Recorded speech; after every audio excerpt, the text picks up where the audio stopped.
Siamo?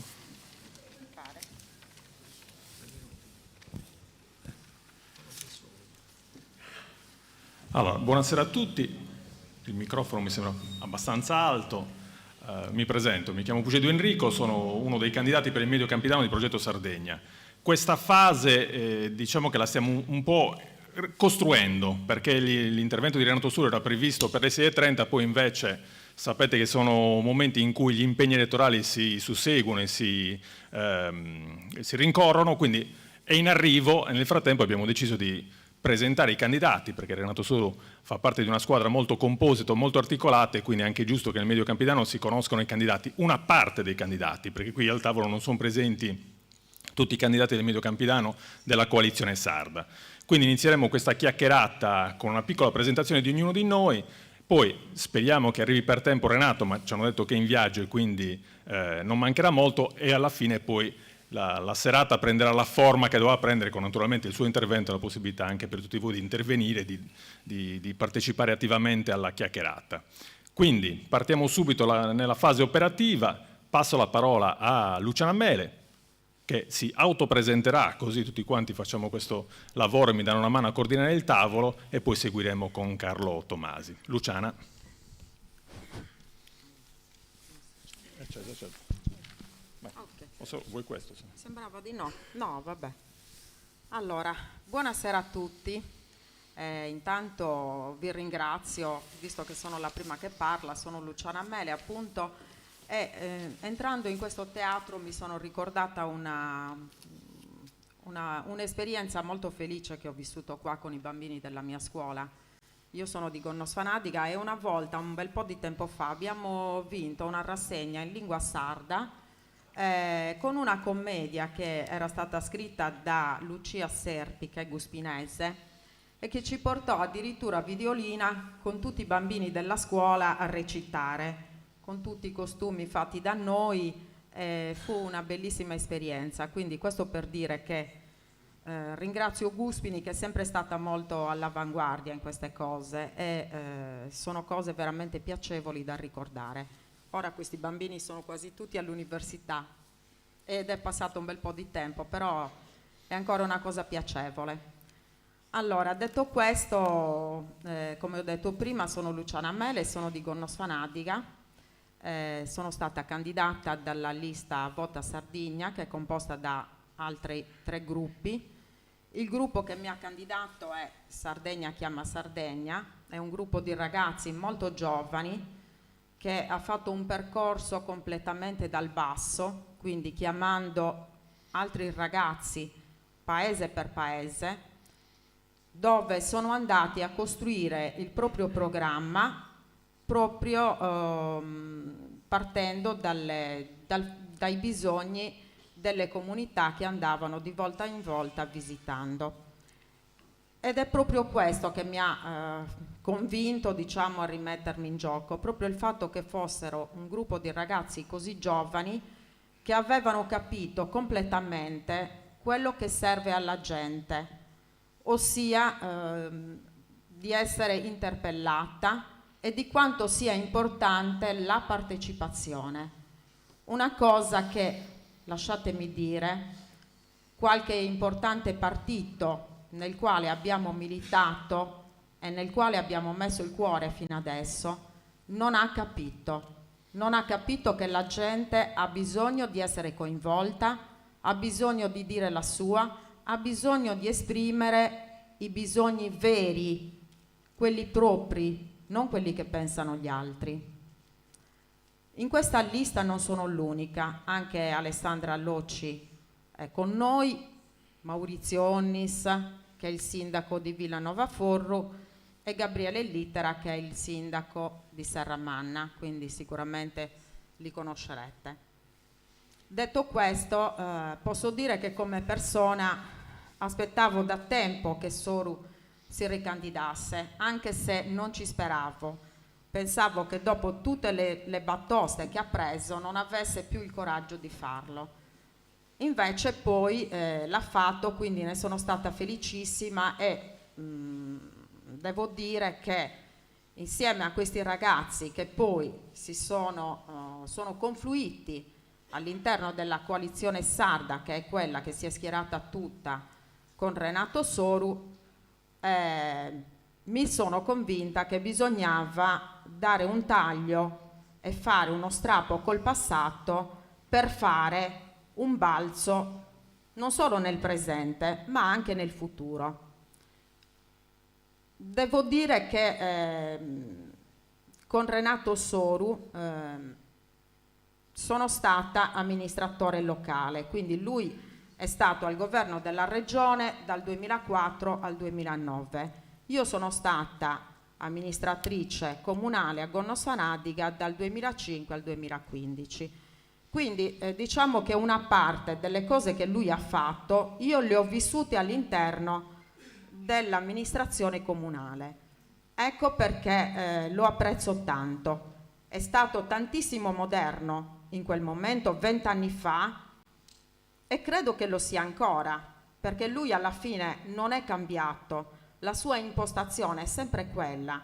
Ha sicuramente ammodernato le sue idee e le sue proposte, però lui ha sempre una visione molto, molto ampia e futuristica della nostra società. Ci ha portato inoltre un messaggio da sardi per i sardi che noi non possiamo rifiutare. Io mi sono resa conto alla fine che i partiti nazionali non sono più in grado di rispondere alle esigenze delle comunità locali, perché le identità oggi devono essere sempre più forti. Prima c'erano i grandi partiti, c'era la guerra fredda, c'erano gli schieramenti dei grandi partiti del Novecento che ci tenevano insieme, sia pure gli uni da una parte e gli altri dall'altra. Ora tutto questo è venuto meno col cadere del muro di Berlino, quindi di cosa abbiamo bisogno? Di rafforzare, scusate ma un po' di sete. Se c'è dell'acqua io grazie. Te la facciamo arrivare. Quindi dicevo, abbiamo bisogno di rafforzare enormemente le nostre identità, quindi scusate, ma è il bello della diretta. Certo. Abbiamo bisogno di rafforzare le nostre identità, chiaramente, perché ormai il mondo si è globalizzato, non è più diviso in blocchi, ma si è aperto completamente dopo la caduta del muro di Berlino, per cui noi abbiamo bisogno di essere sardi, convinti di questo e riprenderci le nostre identità.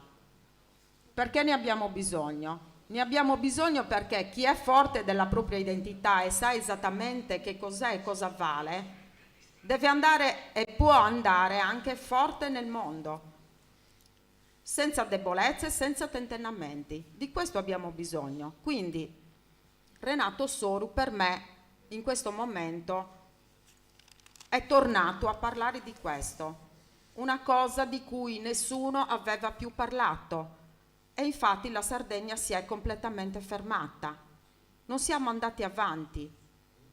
Le nostre condizioni durante questi 20 anni o 15 anni non sono migliorate, sono peggiorate notevolmente. Dimmi quando devo... Ancora 2 minuti. Ok. Sono peggiorate notevolmente, ma questo non soltanto a causa delle congiunture internazionali, delle guerre, no, perché anche le cose che potevamo decidere noi, come la scuola, la sanità, altre cose vicine alla gente, sono peggiorate, voi lo sapete benissimo, quanto me.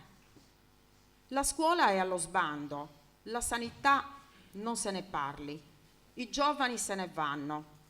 Abbiamo alcuni tristi primati purtroppo come Sardegna, lo spopolamento, la denatalità, i giovani laureati che vanno via, la dispersione e l'abbandono scolastico, tutte cose alle quali potevamo mettere un freno e alle quali Soru ha cercato fin dal 2004 di mettere un freno. Ma andato via lui a queste cose non ci ha pensato più nessuno. Sono rimaste alcune delle sue misure ancora oggi, ma non sono bastate perché andavano incrementate, andavano rafforzate.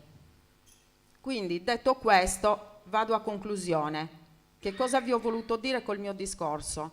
Vi ho voluto dire che i candidati non siamo solo noi, Candidati siamo tutti quanti, candidati sono tutti i sardi. Ogni sardo deve andare a cercare il voto per Renato Soru, perché se Renato Soru va avanti, la nostra società va avanti. Io di questo sono estremamente convinta. Vi ringrazio. Grazie Luciana. Allora, nel frattempo la sala si è riempita, quindi ne approfitto per ringraziare tutti i presenti, non soltanto di Guspini, perché vedo anche molte facce amiche del territorio. L'obiettivo era questo: Guspini è un centro molto importante del Medio Campidano, un riferimento soprattutto per quest'area molto articolata, che ha anche esigenze molto particolari nel Medio Campidano. Quindi vi ringrazio per la presenza e naturalmente ringrazio anche i tanti amministratori locali presenti a questo incontro. A proposito di amministratori locali, passo la parola a uno dei nostri candidati di Progetto Sardegna, Carlo Tommasi, ancora sindaco in carica di San Gavino, che ci darà un suo punto di vista sulla coalizione sarda e sul progetto che andiamo a proporre ai sardi. Grazie Carlo. Grazie a te Enrico, intanto saluto tutti anch'io e li ringrazio. Davvero c'è la rappresentazione del territorio in qualche maniera, quindi davvero siamo contenti della vostra partecipazione. Guspini perché appunto è un centro importante. Io mi presento, però Enrico se permetti, assolutamente. Insomma, io sono Carlo Tommasi, sono ancora sindaco di San Gavino Monreale, di Pavillones, come tutti mi fanno notare, effettivamente è così. È cresciuto in qualche maniera a Guspini, insomma qualche minuto fa sono stato un po' in raccoglimento davanti all'ambulatorio del dottor Cadedo, dove ho iniziato lì a fare il medico generico. Avevamo solo 4.000 pazienti, allora insomma, quindi era un bel vedere, insomma. Quindi sono estremamente contento di essere a Guspini per questa iniziativa, perché poi ci ho giocato anche a pallone, poi ho fatto anche il medico generico, insomma, in via Gramsci, lì vicino al dottor Concas, al pediatra, insomma. Quindi mi trovo un po' a casa qua a Guspini. Perché poi ho aderito a Renato Soru? Questo mi interessa dirlo per me stesso, insomma.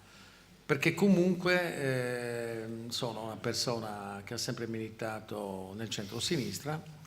Qualcuno nel 2014 non si è accorto che ero del centro-sinistra, perché ho fatto anche una lista, insomma, civica, come amo dire, perché a me piace molto il civismo.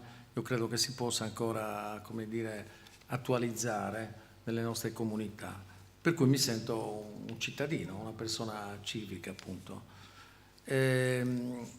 Ho scelto sempre, rispetto alla mia professione, ho abbracciato il pubblico in maniera totale, insomma, perché io lavoravo anche nel privato, ma poi ho scelto il pubblico e insomma circa 40 anni che ho lavorato nel pubblico, nella sanità in generale, insomma, in particolare gli ultimi decenni nell'ospedale di San Gavino.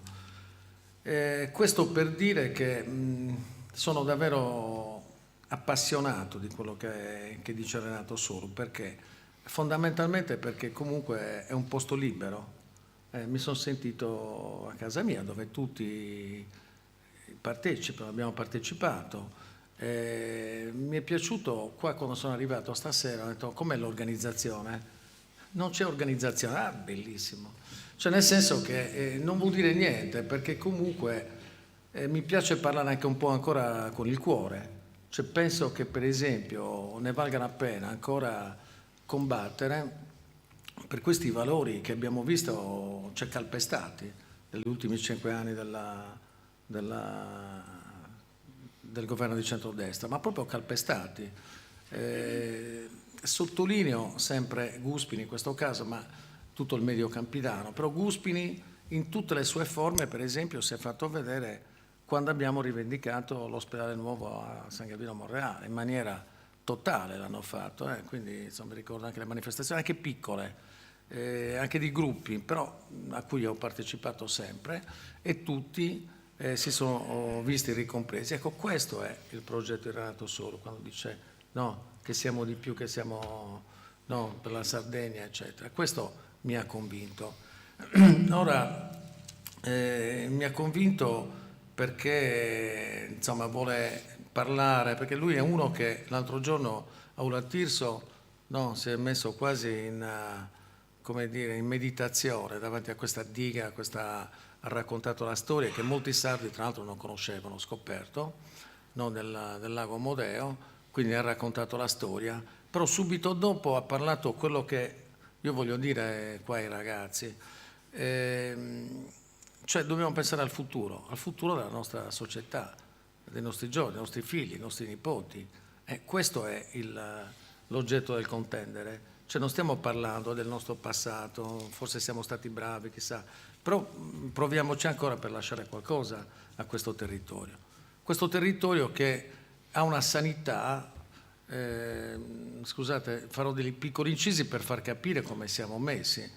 Il primo dell'anno mi sono trovato insomma, mi ha chiamato una famiglia che non riusciva a trovare un medico per vestire il morto.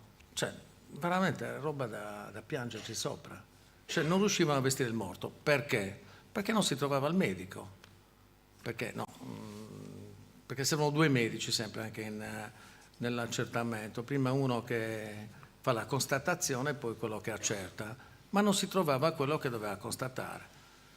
Vabbè, sono andato anche a constatare, ma non è perché, no, dispiace sempre constatare una cosa del genere, però dico, ma che comunque è una cosa naturale, no? Però voglio dire, non si trova un medico, manco per queste cose, cioè, quindi voglio dire, la sanità, in una frase solo, tu dici che è un disastro, no? Perché noi vediamo solo comunicazioni dell'ASL adesso che dicono guardate che questi giorni la guardia medica non c'è, dico guardia medica perché ho detto beh cercate la guardia medica, non c'è, cercatevi un medico che tanto non avrebbero trovato, quindi insomma questa è la situazione. La sanità, per parlare un po' nello specifico Enrico, c'è nel Campidano, nel Medio Campidano stiamo solo inseguendo, qua ci sono gli amministratori, solo no, medici generici, le iscrizioni, cioè praticamente passo metà del mio tempo a provare ad aiutare, ad indirizzare qualcuno sulle prestazioni sanitarie, cioè veramente siamo messi malissimo, insomma, ecco, quindi questo bisogna sottolinearlo. Qualche ricetta, lo stesso Soru, cioè non voglio spoilerare le sue, insomma, spero che arrivi presto, quindi non voglio neppure togliere tutte le cose che ci dirà Renato Soru, perché insomma è lui che vogliamo sentire, però le ricette ce le abbiamo. Cioè io mi sono prestato a fare il medico per 1 anno e mezzo delle vaccinazioni nel lab vaccinale, va bene, l'ho fatto volentieri, cioè non è che ci vuole molto a convincermi a fare il volontario, specie in medicina. Però il fatto che poi continui ad avere queste difficoltà, quindi va bene fare il volontario lì, però fra poco mi toccherà riaprire l'ambulatorio perché insomma siamo veramente messi cioè, è una situazione drammatica, insomma, ecco, quindi questo è quello che voglio dire sulla sanità. Qualche ricetta ce l'abbiamo, sappiamo come abbiamo iniziato tanti anni fa, io devo dire ho prestato anche un po' di pareri all'assessore che c'era prima, che comunque è un collega, insomma, il precedente assessore alla sanità, però insomma non è riuscito a farne passare nessuna, in maniera che i medici, quei pochi medici che abbiamo, che chiaramente bisogna togliere il numero chiuso, questo dovrebbe essere, come dire, l'obiettivo di qualunque coalizione, specie la nostra, però è effettivamente fare lavorare i medici poi, perché se pensate che un medico generico dopo i 6 anni che ci scriviamo, no, medico chirurgo,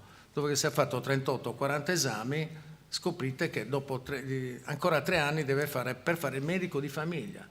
Cioè non so se queste cose sono a conoscenza, oppure per lavorare in pronto soccorso, cosa che ho fatto dopo i 6 mesi di tirocinio.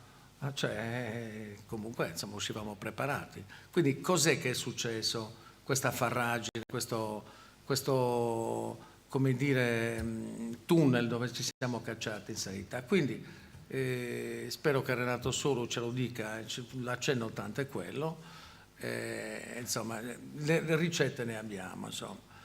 La scuola, no? Un accenno alla scuola, scusa, me lo permetterà. Io nel 2014 sono stato preso come una persona stravagante, forse lo sono anche se dovrei aver messo un po' di seno, però un po' di stravaganza me l'hanno contestata, perché nel 2014 ho fatto il primo consiglio comunale a scuola. No, era una stravaganza, ma adesso vedo che tutti parlano di scuola, sto parlando di 10 anni fa, perché secondo me se la scuola non viene presa nella giusta considerazione, ma giusta vuol dire metterci veramente tutto, risorse, tutto quello che abbiamo a disposizione, cioè è lì è dove tutto inizia, no? Dove inizia l'istruzione, la formazione. Se non investiamo là, cioè è chiaro che avremo questo abbandono in massa scolastico e tante altre cose negative poi della situazione scolastica. Adesso no, gli amministratori, tanto lo sanno a memoria, parliamo solo di dimensionamento scolastico, cioè tagliare da tutte le parti. Però se, sì, anche troppo, se noi non, vabbè, chiudo subito, se noi non ci impegniamo in questo del dimensionamento scolastico, che però nelle diverse comunità, cioè ti hanno già chiuso la banca, le poste, se chiudi la scuola, semplicemente non c'è più comunità, semplice, no? Hai chiuso la comunità, per cui insomma altro che spopolamento, cioè queste sono le cose in cui si deve impegnare il progetto di Renato Soru e tutta la coalizione sarda. Io spero che questa, come dire, presenza abbastanza importante anche come, voglio dire, come territorio, spero che ci aiuti davvero a, come dire, ad avere quella sorpresa. Io mi sono messo a sorpresa di molti, ma in maniera totale a servizio di questa comunità della coalizione sarda, ma in effetti mi sono messo a disposizione dei cittadini del Medio Campidano e vi ringrazio. Insomma. Grazie Carlo. Proseguiamo, ringraziamo Carlo perché ci sta dando una mano a fissare anche alcuni punti. Uno fondamentale è quello del fatto che si parla tanto e giustamente di Renato Soru perché è il nostro faro, è il nostro riferimento, ma assieme a lui da mesi c'è una squadra di persone che lavora in maniera approfondita, in maniera professionale attorno a questo progetto. Quindi è importante supportare senz'altro Renato Soru, ma anche le liste che stanno attorno a lui, i candidati locali, perché come vedete da questa porzione di tavolo, che non li comprende tutti, ma è una degna rappresentanza, ci sono professionalità che possono valorizzare questo progetto. Quindi ricordate che nel momento in cui si sosterrà Renato Soru è importante sostenere anche le liste, i candidati locali, perché ci sono varie sfide sovrapposte in questa partita e una anche è quella di fare in modo che la voce del progetto della coalizione sarda incida nel territorio non soltanto per questa tornata elettorale ma anche per il futuro. Questo è fondamentale, quindi è fondamentale sostenere le liste. Nelle liste ci sono anche delle persone molto giovani con delle professionalità già maturate nel tempo, una di queste è Michela Onnis alla mia sinistra, Rifondazione Comunista. Michela. Buonasera a tutti, grazie di essere qui oggi. Allora, io sono Michela Onnis, come mi ha presentato Enrico, candidata per il partito della Rifondazione Comunista con Cristina, Mariano e Fisio. Scusate se leggo, ma sono molto emozionata, quindi mi perdonerete. Allora, le elezioni regionali del prossimo 25 febbraio rappresentano una pietra miliare per la nostra comunità e sono onorata di potervi parlare a nome del Partito della Rifondazione Comunista, parte integrante di questa coalizione, con la sua dedizione alla giustizia sociale, alla difesa dei diritti dei lavoratori e alla tutela dell'ambiente. Siamo qui perché crediamo in un cambiamento positivo, un cambiamento che può portare la Sardegna verso un futuro migliore, distinguendoci chiaramente sia dalla coalizione di centrosinistra che dalla destra populista. La nostra coalizione si impegna a lavorare per affrontare le sfide che la nostra isola sta vivendo. La Sardegna sta attraversando un periodo difficile, con alti tassi di disoccupazione giovanile, abbandono scolastico, famiglie che lottano per sopravvivere e stipendi tra i più bassi d'Italia. Il nostro tessuto sociale è minato da devianza ed emarginazione. La sanità è in crisi e molte comunità vivono nell'angoscia della chiusura di scuole vitali. Ma oggi non vogliamo solo sottolineare i problemi, vogliamo offrire soluzioni concrete perché crediamo di poter fare la differenza. La coalizione sarda propone un programma ambizioso e concreto per affrontare le sfide che ci circondano. Il nostro obiettivo è migliorare la vita di tutti i cittadini sardi, creando opportunità di lavoro, difendendo la cosa pubblica e garantendo il benessere delle nostre comunità. La nostra proposta è basata su un piano concreto per migliorare la vita di tutti. La legge regionale che proponiamo è pronta a contrastare la disoccupazione con l'obiettivo di incrementare i salari e creare nuovi posti di lavoro. Un altro punto cruciale del nostro programma è di rendere pubblico il settore energetico. Troppi territori sardi sono vittime della speculazione delle multinazionali private e noi vogliamo porre fine a questa ingiustizia. Proponiamo un'agenzia pubblica regionale che gestisca gli interventi in collaborazione con le comunità locali, governando la produzione, la trasformazione e la distribuzione dell'energia. Questo non solo per preservare la nostra terra, ma anche per generare utili da investire in scuole e ospedali pubblici. La Sardegna ha bisogno di un cambiamento e crediamo che Renato Soru e la coalizione sarda rappresenti la forza giusta per portare avanti questo cambiamento. La nostra regione è un tesoro da preservare e valorizzare. Affrontiamo sfide importanti, ma crediamo di poterle superare insieme. Vogliamo un Consiglio regionale che rappresenti davvero tutti i cittadini e le cittadine, che ascolti le vostre voci e che agisca per risolvere le questioni cruciali che ci riguardano. Abbiamo bisogno di un'isola in cui i giovani hanno opportunità, in cui la scuola sia un baluardo vitale per le comunità, in cui la sanità sia accessibile a tutti. Vogliamo difendere il nostro patrimonio culturale, la lingua sarda e il diritto di autodeterminazione della nostra isola. Siamo di più, siamo Sardegna, è un invito a unire le forze per costruire un futuro più luminoso per la nostra isola e per tutti. Chiediamo a voi, uomini, donne, compagne e compagni, di sostenerci.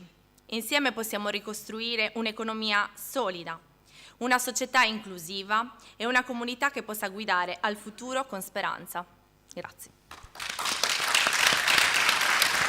Grazie Michela.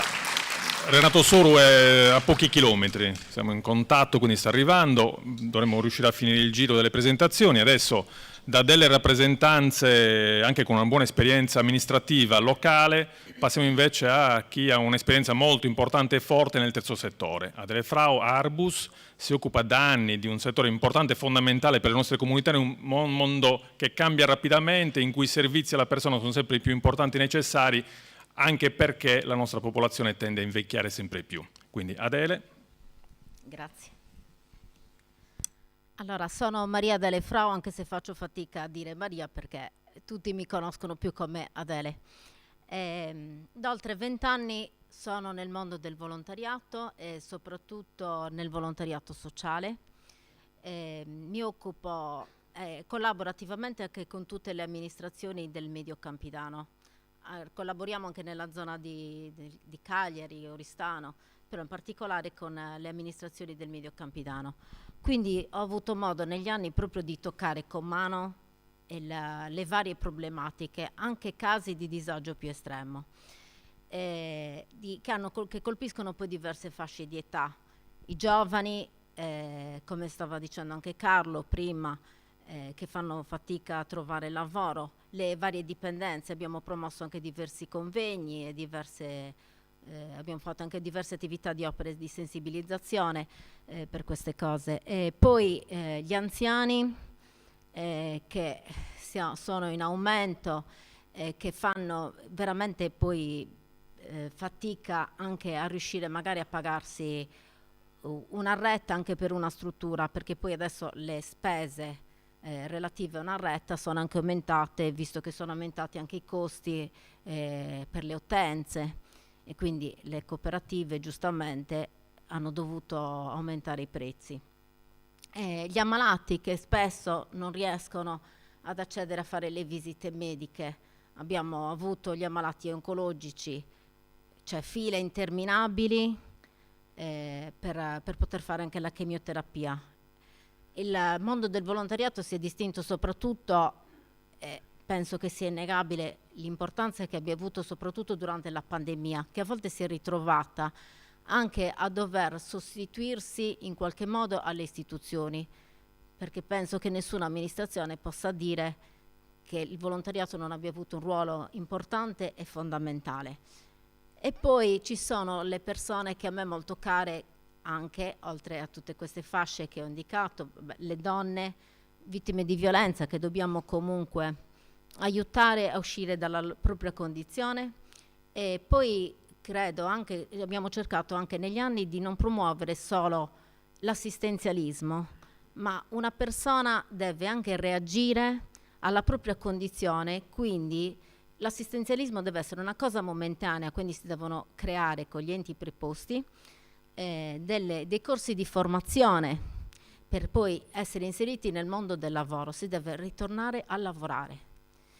Quindi anche abbiamo promosso diversi sportelli proprio per sostenere le persone. E poi ci sono le persone che mi rivolgo a quello che stava un po' dicendo anche Carlo, della difficoltà, lui ha parlato di vestire insomma quella persona deceduta. Ci sono tante persone che sono sole ed emarginate. Dobbiamo sempre avere un occhio di riguardo per queste persone che io li definisco sempre invisibili, passano in vita e morte come se non fossero mai esistiti, e questa è una cosa molto triste. Quindi quello che io vorrei, è perché ho deciso fortemente e voluto fortemente di fare questo passo, è perché il mondo del volontariato venga considerato con maggiore importanza e venga sostenuto di più. Poi i volontari devono tornare a essere volontari, perché con tutta la burocrazia che sta ruotando dietro il volontariato non vogliamo essere più burocrati ma volontari. Quindi quello che chiediamo, che si chiede, che vogliamo, anche la mia scelta è stata di appoggiare e sostenere maggiormente il volontariato e fare ancora più sinergia e rete tra le amministrazioni e tutti gli enti preposti che possono, che si può collaborare tutti assieme proprio per risolvere tutte queste varie problematiche e disagio. Quindi sappiamo tutti che soprattutto la Sardegna cosa sta vivendo, quindi io il 25 febbraio votate Renato Soro. Grazie Adele anche per i tempi. Passiamo alla presentazione di Luisa. Siamo sempre nello stesso ambito, l'altra faccia della medaglia. Adele si occupa di terzo settore dalla parte privata, Luisa invece da tanti anni si occupa di terzo settore dalla parte pubblica, responsabile di servizio in diversi comuni, adesso è qui di casa a Guspini, e quindi può darci il suo punto di vista su quello che è uno degli elementi più importanti anche della coalizione sarda, l'attenzione alla persona. L'idea è quella di partire dalle esigenze delle persone, non delle cose. Per far questo sono necessarie sensibilità e competenze che non tutti hanno. Noi fortunatamente abbiamo la possibilità di avere a disposizione queste competenze e Luisa è una di queste. Luisa. Grazie Enrico, grazie a tutti voi. Siete numerosi e io sono emozionatissima, un po' perché gioco in casa, perché come ha anticipato Enrico, da circa 1 anno e mezzo lavoro qui a Guspini ai servizi sociali e quindi mi occupo sia dei servizi sociali a livello comunale ma anche in ambito distrettuale. Però siccome ho lavorato 20 anni nell'altro distretto, nel distretto di San Luri, posso dire che il Medio Campidano l'ho girato tutto e lo conosco in lungo e largo, e quindi tutti i problemi di cui hanno parlato prima di me sia Carlo Tomasi per quanto riguarda la sanità, ma anche Adele Frau per quanto riguarda il terzo settore, li conosco perché comunque lì affrontiamo dal punto di vista istituzionale, ogni giorno cerchiamo di dare delle risposte, cosa non facile di questi tempi. Perché sono qui? Sono qui perché chiaramente mi sono candidata con Renato Soro, Progetto Sardegna, e quindi vi spiego intanto un po' quelle che sono le ragioni della mia scelta. Perché scendere in campo con Renato Soro? Vengo dal mondo del centro-sinistra perché ho sempre seguito con molta attenzione il percorso del Partito Democratico e per tanti anni sono stata tesserata col Partito Democratico. Cosa è successo nell'ultimo periodo? Allora, per quanto riguarda il nostro governo regionale, sapete tutti che attualmente è governato da una coalizione di centrodestra. Sotto gli occhi di tutti ci sono, i danni che questa amministrazione ha portato a compimento, ok? I danni che poi dove li vediamo, dove li leggiamo? Intanto li sentiamo dalle parole della gente, no? Perché il malcontento, è diffuso, tutti quanti si lamentano. Diciamo che sia chi, per così dire, ha un lavoro, ok? E quindi in qualche modo potrebbe avere una certa, tra virgolette, una certa garanzia, di questi tempi tira a campà perché comunque la situazione non solo della nostra terra, perché poi certi problemi sono veramente generalizzati, però probabilmente in Sardegna assumono anche un'enfasi maggiore. Quindi tira a campà chi sostanzialmente ha un lavoro e quindi chi ha un reddito, chi ha un'entrata, e invece chi non lavora, quindi chi non ha un'entrata fissa, diciamo che sta anche peggio, ok? Sta anche peggio e mi sembra che anche le misure, per così dire, nazionali, quali appunto ad esempio il reddito di cittadinanza, che sì, adesso è stato sostituito da un'altra misura, ma che per un certo periodo ci ha accompagnato, non ha portato grandi risultati. La miseria non è stata eliminata, ok? C'è ancora e tra l'altro si tratta di una misura che non ha consentito alle persone intanto di affrancarsi dalla povertà, ma neanche di crescere, ok? Quindi di trovare nuovi stimoli, di provare anche a trovare un'occupazione lavorativa, perché il lavoro di fatto non c'è, anche se poi parallelamente cosa è successo? Molti di coloro che comunque prendevano il reddito di cittadinanza facevano il lavoro nero, quindi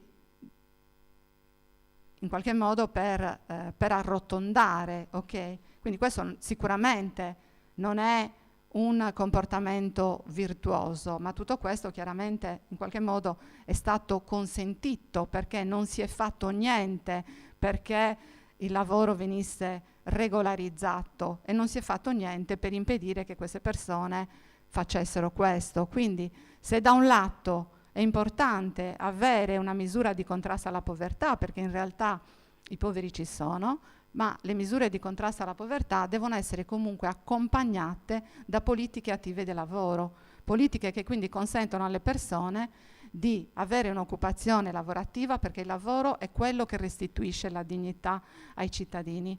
Okay? Detto questo, tornando al discorso, appunto, perché adesso ho divagato un attimino sulle misure appunto di contrasto alla povertà, detto questo, intanto mi piace ricordare chi ha pensato queste misure, ok? Perché queste misure in questo modo, sapete tutti, sono state pensate dai 5 Stelle ed è proprio i 5 Stelle che si sono coalizzati adesso con appunto il Partito Democratico all'interno del campo largo, ok? Quindi c'è stato, un ragionamento, un cercare di trovare appunto un'intesa e una direttrice comune. A quel punto, mentre si ragionava su questo, io mi chiedevo, vabbè, prima o poi questa coalizione di campo largo, no? Individuerà alcuni candidati papabili alla presidenza del governo regionale, ci faranno fare le primarie, potremmo scegliere, ok? E quindi tutto sommato si poteva, tra virgolette, pensavo di poter andare, ecco, in quella direzione. E cos'è successo? Tutto questo non è successo, ok? Quindi ci siamo ritrovati sostanzialmente con un campo largo che ha designato una candidata alla presidenza del Consiglio regionale, e questa scelta per me non è stata, non l'ho digerita, ecco, diciamolo proprio in maniera molto chiara e molto netta. È una scelta che non mi è piaciuta, che non ho trovato in sintonia con le mie corde, perché non è una scelta partecipata, condivisa con i cittadini. A quel punto mi sono detta, va bene, io questa volta a votare non ci vado, perché se la scelta deve essere tra il campo largo, alla cui presidenza è candidata una dei 5 Stelle, che non è stata condivisa appunto con i cittadini, e dall'altra parte abbiamo il centrodestra, con il quale assolutamente non mi riconosco, ecco, la mia scelta poteva essere quella, ok? Cioè quella di non andare a votare. Io che a votare ci sono sempre andata, ok? Quindi che non ho mai saltato una tornata elettorale, e stavo prendendo appunto questa decisione. Però all'orizzonte appunto si palesava, no? Mi sto dilungando? Un pizzichino, dai, fatemi finire questo che mi interessa. Cioè, se avete la pazienza di ascoltare, cioè, Dio.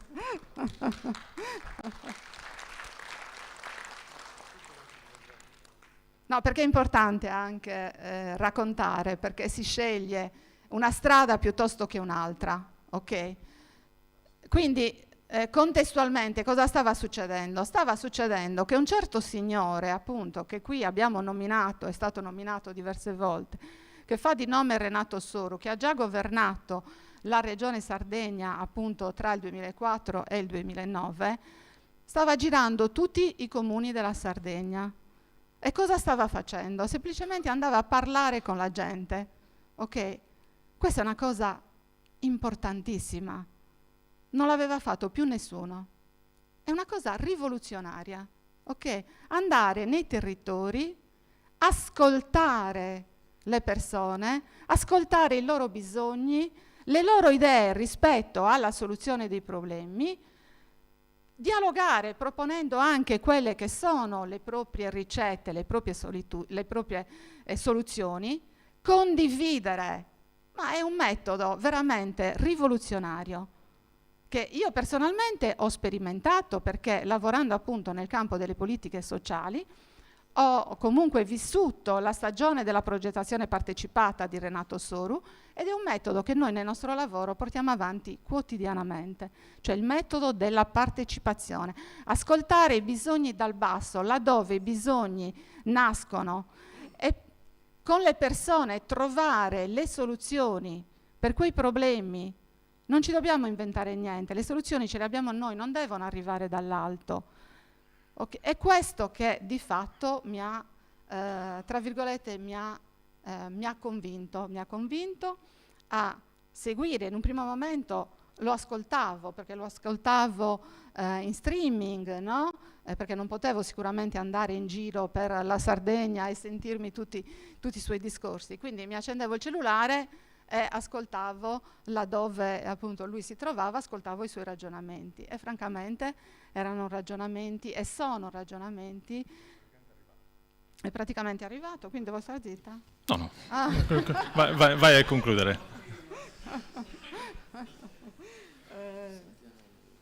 Ok, quindi niente, di fatto poi quasi per caso, confrontandomi con altri, diciamo, altri esponenti del Partito Democratico, ci siamo detti, ma sai che c'è?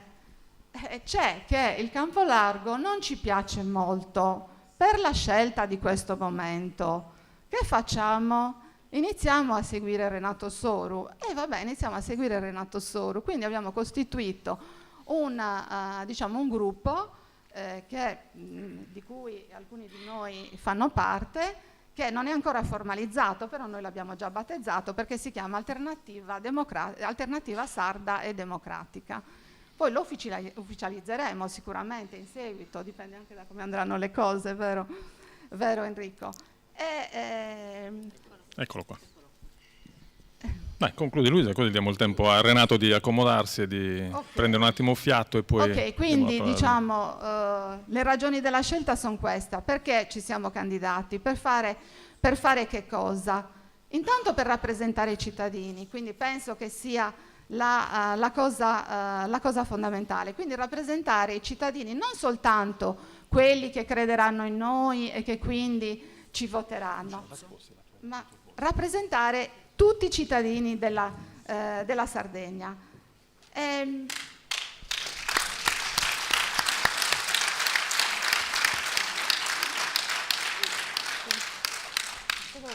No, chiudi, così poi diamo la parola a Renato. Poi diamo la parola a Renato? Sì. Chiedo scusa. Vai. Quindi dicevo questo, rappresentare i cittadini della Sardegna, quelli che in qualche modo crederanno anche al nostro sogno. Il nostro sogno qual è? Il nostro sogno è quello di far emergere un po' la Sardegna dal servilismo, dalla passività, cioè far sì quello in cui crediamo, quello in cui io credo è la possibilità di riprendere in mano le redini del governo della Sardegna. E questo lo devono fare i sardi, non lo devono fare altri. Quindi costruire in maniera autonoma, no? le soluzioni in casa nostra, perché questa di fatto è casa nostra. Quindi evitare che, io li chiamo imprenditori, non imprenditori. Cioè Okay. i prenditori, quelli che vengono... A chiudere, Luisa. Chiudo? Sì. Chiudo, non posso dire più niente? Dai. Dai. Va bene, quindi... Dai, chiudi la frase.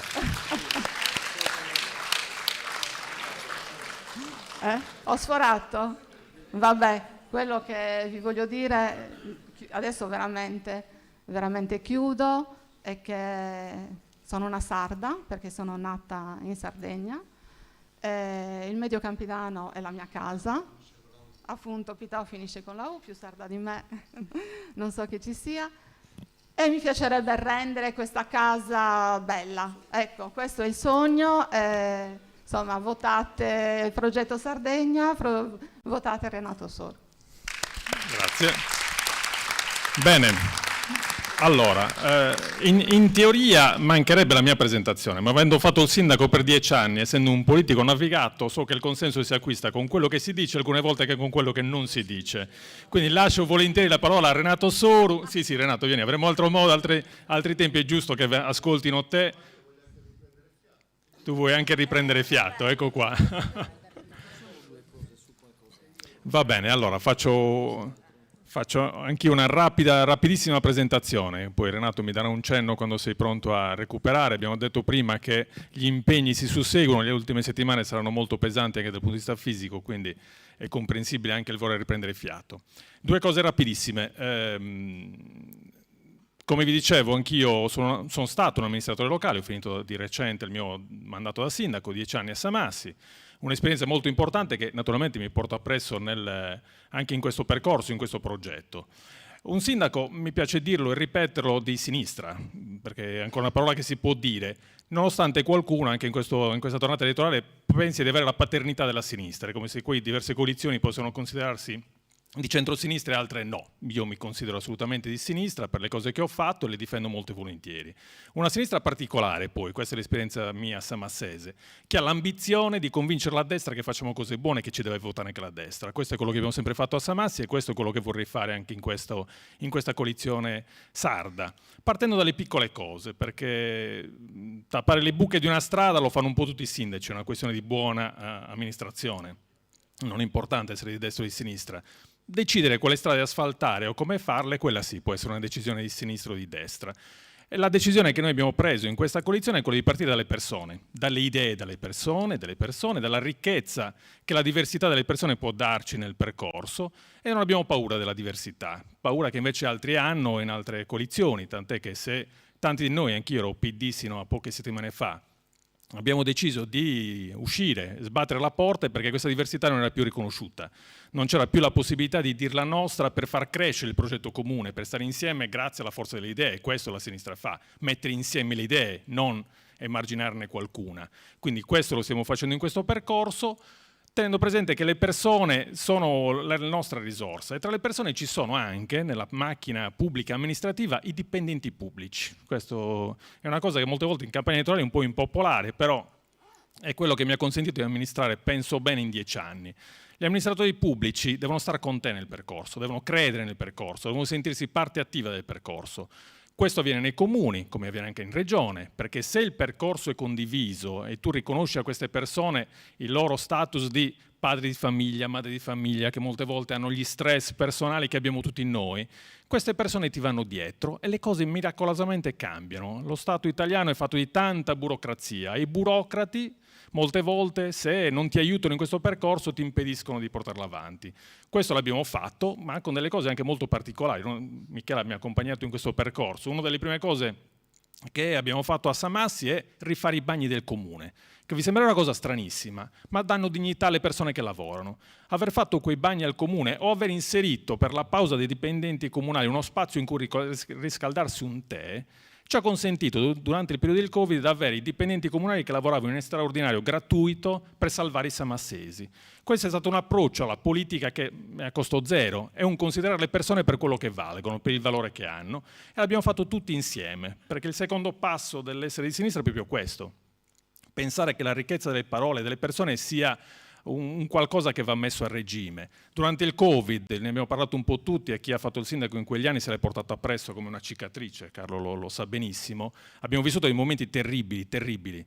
A Samassi c'è stata purtroppo la prima morte da Covid in paese, è stato il 4º decesso della regione, i primi 3 in ospedale, il 4º in paese, un componente importantissimo della Prolocco che pochi giorni prima era a fare la questua a Samassi.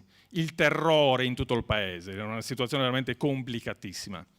In quell'occasione abbiamo detto dobbiamo fermarci, rimetterci in ordine e cercare di dare una nuova rotta a quello che stava accadendo, molto lontani dalle polemiche, dagli imbarazzi di questa regione che in questi 5 anni è stata composta non da destra e sinistra, da incapaci. Questa è la parola esatta per chi ha amministrato la regione in questi 5 anni, incapaci.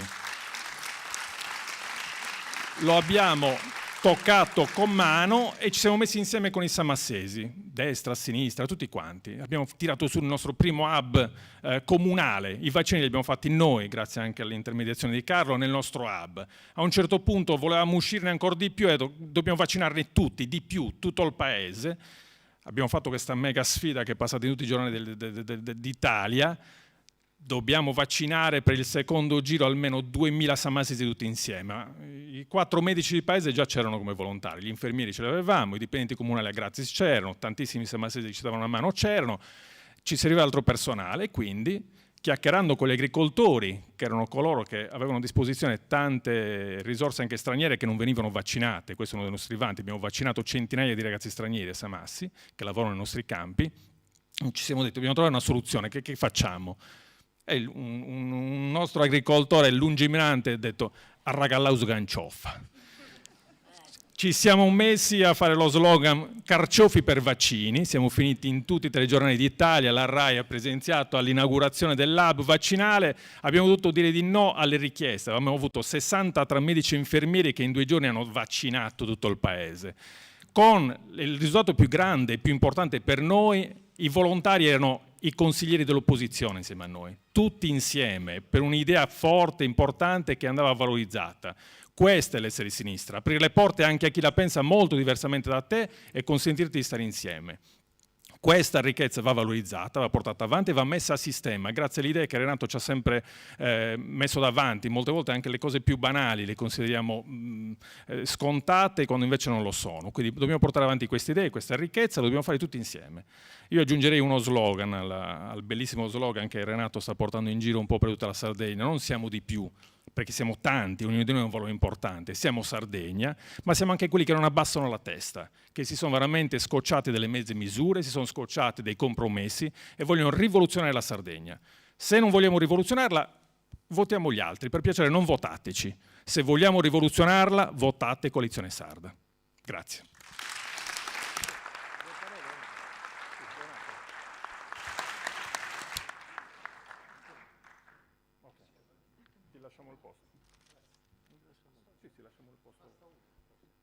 Ah, ok, allora mettiti qua, sliziamo noi, vieni al centro.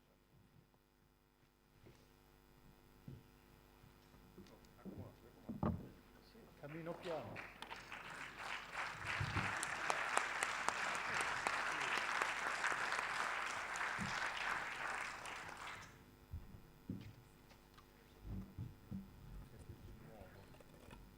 Questo è internet.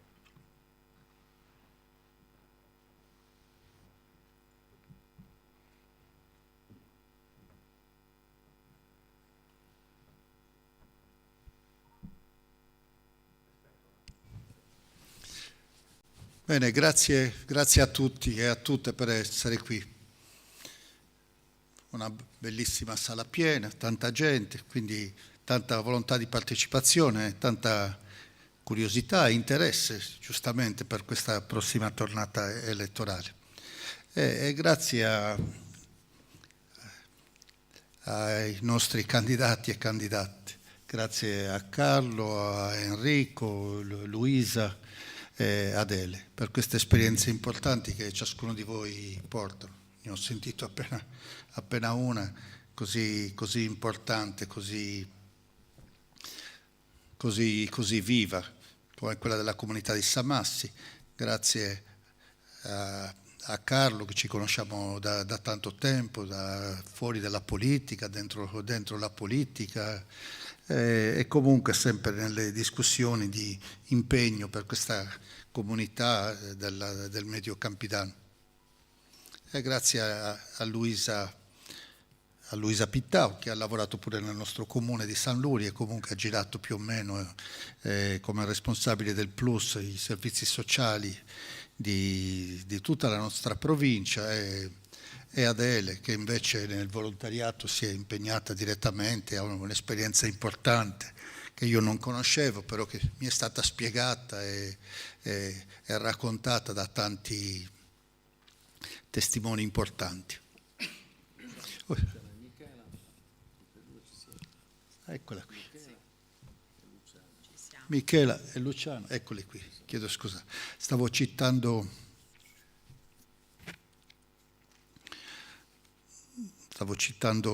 le candidature così come mi venivano in mente.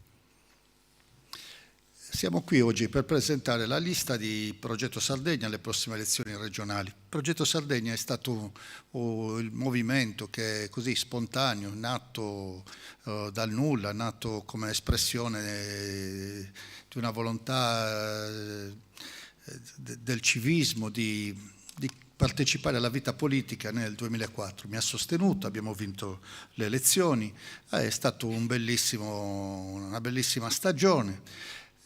Credo sia stata una bella giunta regionale, abbiamo fatto delle cose che ancora sono in piedi in giro qui nella nostra regione. È stata un'esperienza importante, un'esperienza non conclusa, un'esperienza in qualche modo lasciata a metà.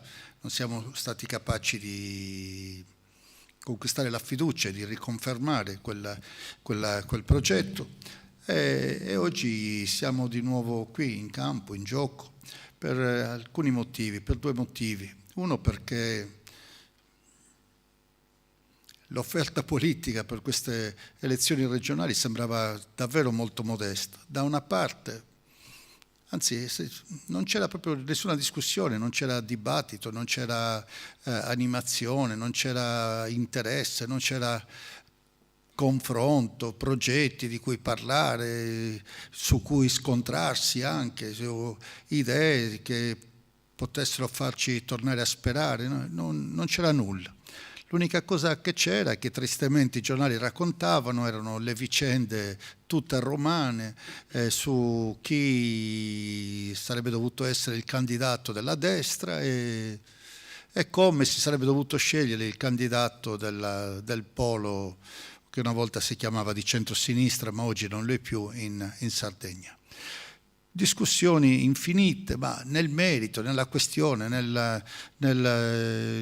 sui problemi, sulle emergenze, su come risolverle, su come immaginare un futuro, niente, nessun confronto con i cittadini della Sardegna. è stato per animare quel dibattito, per provare a riattivare l'interesse e l'impegno nella politica, anche per cercare di arginare questa idea che la politica sia un luogo brutto, cattivo da frequentare e sia soprattutto una cosa che non serve a niente. E nessuno vuole frequentare un posto brutto che non serve a niente. Ed è per questo che circa ormai il 50% dei sardi non si presentano più alle elezioni, non vanno più a votare, hanno disinteresse totale. Eppure la politica serve tanto, è quella che ci dà una buona sanità, una cattiva sanità, è quella che ci dà dei buoni trasporti, è quella che ci assicura le politiche sociali, l'aiuto per chi ha più bisogno, per le persone che non ce la fanno da soli, per i più gracili, per chi non ha un lavoro e vorrebbe averlo, per chi ce l'ha precario, mal pagato, con pochi diritti e vorrebbe invece averne uno più sicuro che gli possa permettere di mettere su una famiglia, di fare un mutuo e così via. La politica è quello che magari ti può aiutare a comprare una casa, ti può aiutare a non sentirti solo, sperduto davanti ai problemi della vita, ma ti possa invece far sentire anche circondato da una serie di diritti che ormai dovrebbero essere assicurati per tutti e per tutti. E per questo dovrebbe piacere, per questo dovrebbe essere sempre interessante come lo è per voi oggi e per tutti noi che siamo qui a discuterne insieme. E quindi questo desiderio di renderla piacevole, farla sentire utile, farne sentire il valore della partecipazione, che abbiamo provato a girare la Sardegna, fare tanti incontri come questi in giro, dando i microfoni alle persone e cercando tutti insieme di arricchire un'idea di Sardegna, un programma, un progetto che già avevamo in mente e che vorremmo portare avanti. La prima idea è stata questa, appunto, quindi partecipare a queste elezioni regionali senza imporre nessuno, senza imporre candidature, ma chiedendo solamente di partecipare e di partecipare a una libera scelta e responsabilità assegnata a tutti i cittadini e non sottratta ai cittadini e alle cittadine sarde da pensieri, politiche o prepotenze romane. L'altro motivo per cui siamo qui anche è riprendendo questa idea di un partito per la Sardegna, questa idea di ripartire da un movimento civico, così come eravamo partiti nel 2004, e che abbiamo chiamato Progetto Sardegna per significare l'idea non di occuparci di una particolare, di una piccola cosa o di tanti episodi separati, ma di un progetto per far rinascere questa regione, per farla uscire da questo ritardo di sviluppo, dalla povertà, dal bisogno, dalle tante ingiustizie che la percorrono e che ci capita di vivere. Questo è il nostro desiderio di partecipare, di arricchire la politica. Io e tanti altri abbiamo deciso che non era più il caso di continuarla a mettere in una botte vecchia che rischiava di continuare a rovinare il vino nuovo. Si dice che non vale la pena di mettere il vino nuovo in una botte vecchia perché poi si guasta. Noi ci abbiamo provato per tanto tempo, pensando che anche la botte vecchia si sarebbe potuta rigenerare, rinnovarsi, avrebbe potuto continuare a servire bene, come magari hanno servito nel passato. Ma in realtà c'è sempre un momento in cui le botti vanno sostituite. E io credo tanto che certi partiti, li chiamano ancora partiti, ma certe organizzazioni di potere si sono troppo cristallizzate, si sono troppo chiuse in se stesso, blindate, al servizio più delle persone che le governano e che li comandano, e hanno perso di vista il servizio che dovrebbe essere reso ai cittadini. Per questo sono così chiuse, per questo si dimenticano così tanto di parlare di programmi, di progetti, per questo preferiscono parlare di persone, di uomini, chi aiutare, chi far andare avanti, chi tenere di lato, a chi sbarrare la strada, perché quello che conta è essere dei loro, di riconoscersi tra di loro e di pensare a loro, piuttosto che pensare a una comunità più vasta. E in Sardegna quindi pensiamo che sia ora di costituire una casa nuova per tante persone che vengono dal mondo del lavoro, che hanno avuto anche esperienze politiche ma sono tranquillamente tornate nel mondo del lavoro, che continuano a guardare alla politica con impegno ma non come una necessità, come una possibilità di servizio agli altri ma non come una necessità per la propria vita. E pensiamo anche che la politica in Sardegna debba liberarsi da delle imposizioni romane. In Sardegna sentiamo il privilegio dal 1948 oggi di essere una comunità speciale, una regione autonoma, uno statuto speciale nato insieme alla Costituzione che ci dà delle possibilità di autogovernarci, di autodeterminarci e che ci ha dato la possibilità anche di avere maggiori leve per uscire dalla miseria del primo dopoguerra. Ora questa autonomia è messa sotto scacco, è minacciata, anzi è umiliata. È umiliata da un disegno di legge che vorrebbe di fatto cancellarla, il disegno di legge Calderoli sulle autonomie differenziate, cioè l'idea che le regioni sono tutte speciali, quindi non è più nessuna è speciale, anzi che saranno maggiormente speciali quelle più ricche che avranno più poteri e quelle più povere saranno meno speciali perché rimarranno più povere e con meno poteri. Questa è l'idea della politica romana. L'idea della politica romana si è spinta anche oltre. I partiti romani pensano che debbano scegliere tutto per noi, debbano scegliere persino chi ci debba guidare, chi debba rappresentarci, chi debba essere presentato alle elezioni, eventualmente vincerle e poi rappresentarci nei rapporti col governo nazionale. Ma se uno viene imposto da Giorgia Meloni e dalla destra, da Fratelli d'Italia, da un partito, viene imposto senza un confronto, ma semplicemente sulla base di equilibri romani. Quando sarà il momento di discutere di servitù militari, di depositi per le scuole militari, oppure di finanziamenti e la possibilità che i nostri fondi per lo sviluppo e coesione vengano sottratti per finanziare il ponte di Messina, come sta accadendo in queste settimane, o la possibilità appunto che la nostra autonomia regionale venga cancellata. Chi è che difenderà gli interessi della Sardegna, dei sardi? Non potrà essere naturalmente uno che viene nominato da Roma. Dovrà essere uno che possa avere la possibilità di un confronto, di rappresentare i nostri interessi e non quelli di chi l'ha nominato o del partito che è incoraggiato ad aiutare per gli interessi di equilibri nazionali, non per i nostri interessi. Questo vale per la destra, ma vale anche per il Movimento 5 Stelle. Conte è una persona estremamente ambigua. Quando hanno potuto governare, i grillini hanno scelto di governare con la destra di Salvini, non con la sinistra. Per questo non li abbiamo mai considerati parte del centro-sinistra. Sono sempre stati chiamati per quello che erano, il partito del populismo, del massimalismo, del giustizialismo, dell'ambiguità in tutti i sensi. E del trasformismo anche, perché hanno governato con Salvini e il giorno dopo sono andati a governare con chiunque gli desse la possibilità di governare. E questo trasformismo, questa ambiguità, la mantengono ancora oggi.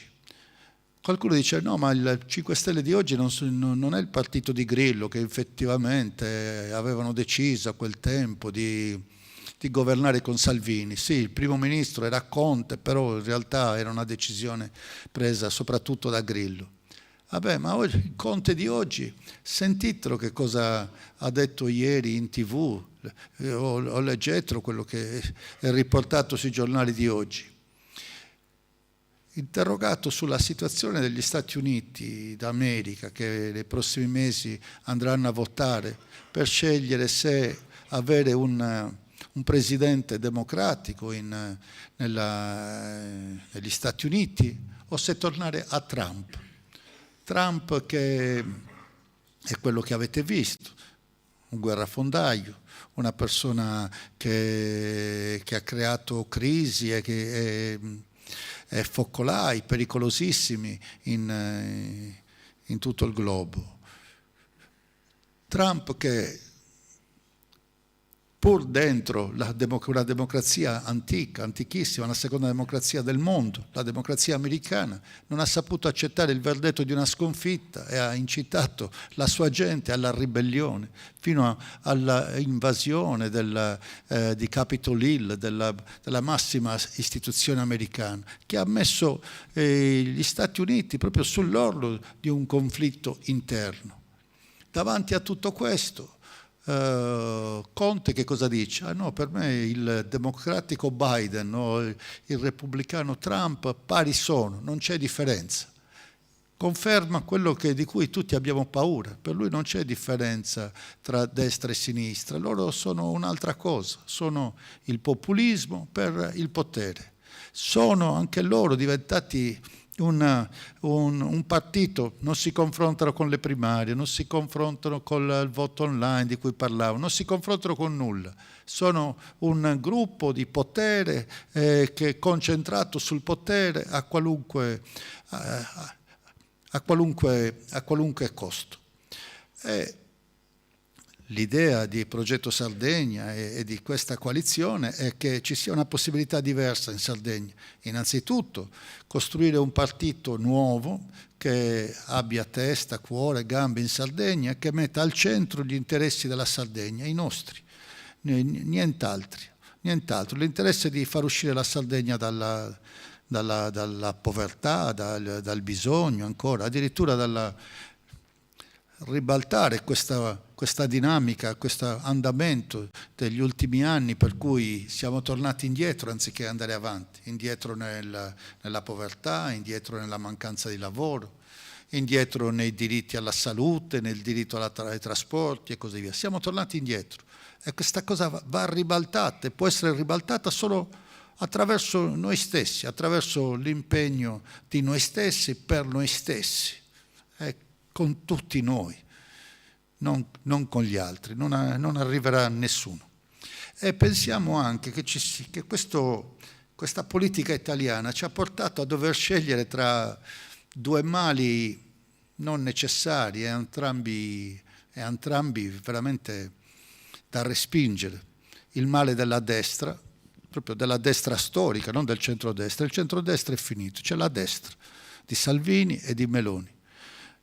La destra di Salvini l'abbiamo anche vista, l'abbiamo conosciuta e la sentiamo ripetere ogni giorno, la peggior destra europea, insieme a quella di Meloni, la destra storica, la destra che ha tradizioni antiche, dal movimento sociale, alleanza nazionale e così via. E ancora oggi hanno di fatto gli stessi riferimenti storici, le stesse parole d'ordine, gli stessi simbolismi, persino lo stesso modo di salutarsi, che se lo fai in Germania ti arrestano subito, se lo fai in Italia ancora va bene. Questo è. Dall'altra parte non c'è più il centro-sinistra, non c'è più niente di centro e non c'è più nulla di sinistra. La sinistra si è appiattita davanti a si è appiattita in un accordo di potere, l'idea che la politica sia come l'aritmetica, se metti 2 fai 2 più 2 fa 4 e con 4 vinciamo. Invece 2 più 2 in politica rischia di fare 3, forse 2, o di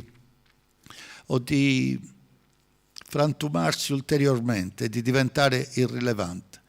Il Partito Democratico ha deciso di consegnare la Sardegna nella responsabilità dei 5 Stelle, nella responsabilità di una candidata che la Sardegna non la conosce, che la sta girando forse ora per la prima volta, una candidata che racconta delle cose che sono totalmente contraddittorie rispetto al suo comportamento di questi anni. È stata lei a dare via libera a questo assalto dei progetti dell'eolico e del fotovoltaico. Lei era vice ministro del governo Draghi, che ha tolto alla Sardegna qualunque possibilità di dire sì o no, qualunque possibilità di esprimere un parere. Tutti questi grandi impianti del rinnovabile sono decisi a Roma. La Sardegna non ha nessun potere. Ci è stato sottratto la possibilità finalmente di godere anche noi di un frutto insperato. Chi poteva immaginare 20 anni fa che il sole e il vento sarebbero diventati l'energia principale di questo pianeta? Un'energia bella, pulita, rinnovabile, a portata di mano, nostra, senza doverla pagare agli arabi o a chissà cosa. Questa energia che avremmo potuto pensare per noi e che dovremmo continuare a pensare per noi, dovremmo assolutamente utilizzare per noi, col governo Draghi hanno deciso che doveva servire innanzitutto per rispettare gli impegni europei affinché ricevessimo i soldi del PNRR a livello nazionale, e per rispettarli in fretta si poteva venire a caccia in Sardegna, e per cacciare il più facilmente possibile estromettere i sardi e le istituzioni sarde da qualunque potere decisionale. Tutto doveva essere deciso a Roma. È stato il governo Draghi, ma Alessandra Todde era vice ministro del governo Draghi e poteva battere un colpo, poteva opporsi. E se non aveva la forza per opporsi a Draghi, però aveva almeno la voce per venircelo a dire qui in Sardegna, avvisarci, farsi intervistare, fare assemblee pubbliche con i sindaci, con la politica regionale, mettere in allarme il sistema di questa regione. E invece niente. Eppure era nella sua responsabilità di farlo, ma quello che interessava allora era semplicemente un percorso nazionale dentro il partito nazionale, loro, non nostro. E provate a chiediamoci come mai, insomma, in Sardegna le ferrovie, ad esempio, nel trasporto pubblico locale, le ferrovie siano così indietro. Perché non abbiamo ancora la regione elettrificata, non abbiamo i treni veloci, non abbiamo mezza giornata per andare da Cagliari a Olbia o a Sassari e così via. Perché siamo così rimasti indietro? Ma soprattutto perché nel momento in cui sono arrivate, si è potuto programmare le risorse del PNRR, in Italia hanno finanziato qualunque cosa, persino le tratte più insignificanti o meno significative, persino proprio delle tratte regionali. Hanno speso una marea di soldi nel trasporto ferroviario. In Sardegna ci hanno dato dei soldi importanti, per carità, 600 milioni di euro, con il quale adesso si finanzia l'elettrificazione fino a Oristano, che interesserà anche San Gavino, quindi la nostra zona. Una cifra importante, ma che è una cifra irrisoria rispetto a quella che viene spesa per la rete ferroviaria siciliana o calabrese, campana, pugliese, di tutto il Mezzogiorno, ma persino del nord Italia già ottimamente servito. Per noi sono rimaste le briciole, e lei era vice ministro dello sviluppo economico, avrebbe potuto ben dire qualcosa, ben indirizzare qualcosa, e anche sollecitare la politica sarda a reclamare, a chiedere, a motivare le proprie richieste. Niente, assolutamente nulla.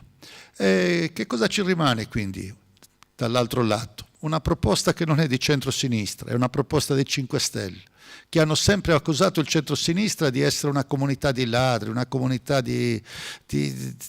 la più terribile possibile, e con il quale oggi si alleano, ma saranno disponibili a mollarla alla primissima occasione, come hanno già fatto altre volte.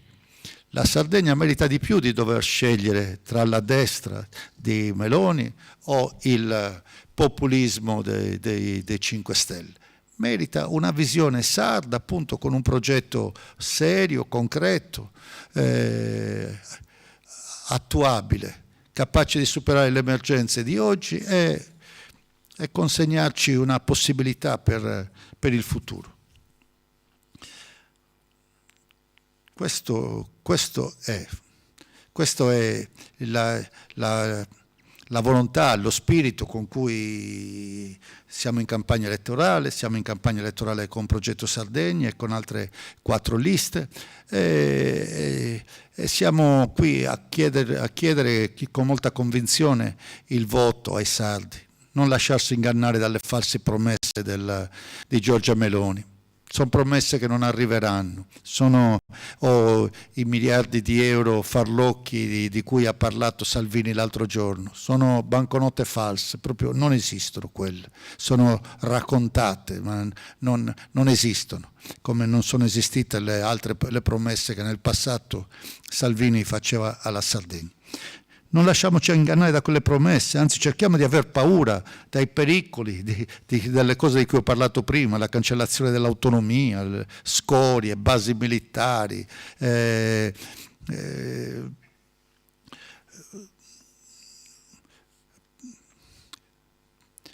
cancellazione delle risorse che dovrebbero essere già nella nostra disponibilità. E soprattutto anche non facciamoci convincere dal pericolo di avere altri 5 anni di questa destra in regione, che non è la destra di Solinas, non è la destra del Partito Sardo d'Azione, è stata la destra di tutta la destra, compreso Fratelli d'Italia, compreso la Lega. Sono loro che si stanno riproponendo, sono loro che erano in giunta e si stanno riproponendo per i prossimi 5 anni. Non lo possiamo accettare. Così come non possiamo accettare 5 anni di classe dirigente guidata dai 5 Stelle. Qual è la classe dirigente dei 5 Stelle in Sardegna? Abbiamo ben saputo, ben visto quale fosse la classe dirigente dei 5 Stelle a livello nazionale. Io credo che non sia utile replicarla. E dietro la classe dirigente dei 5 Stelle si nasconde una classe dirigente ben conosciuta qui in Sardegna, una classe dirigente che sta cercando di perpetuarsi, che si nasconde sommessamente dietro, ma è già pronta a riprendere il potere per il potere, senza nessun progetto. La conoscete bene nel Medio Campidano e la conosciamo tutti bene in giro per la Sardegna.